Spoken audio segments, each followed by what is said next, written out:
Mitsubishi Galant ni paring Ali. So ito galing na sa biyahe. Pagpatay ng aircon, yan, nasa 800 plus yan.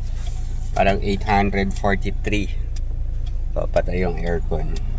Temp, nasa running temp naman. Gas okay din. Pag binuksan ng aircon, ayun, bumabagsak. So ito na po yung condition niya ngayon before processing. A-upload ulit ako ng video pagkatapos i-process.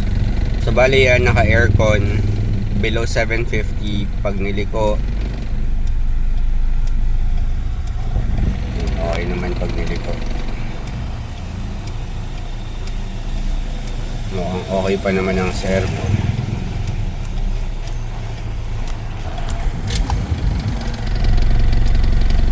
Nga lang, mababa masyado pag nag-aircon. Mataas kapag walang aircon.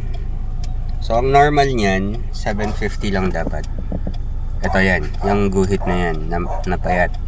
Kasi yung unang guhit 500, pangalawang guhit napatay ay napayat, yun yung 750.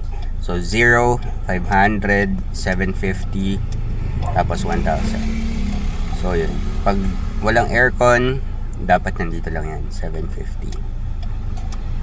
Pag nag-aircon, ganito, mas mataas siya dyan, nasa mga 850. Sa scanner, makikita yan, 843 RPM dapat. Tapos pag pag niliko manibela, tataas. So yung power assisted steering ng kotse is okay. Kasi pag niliko manibela, ayun, tumataas ang RPM. So pag nag-aircon naman, yun, dun yung abnormality na nakikita ko. So ayun lang, abangan na lang po yung susunod na video.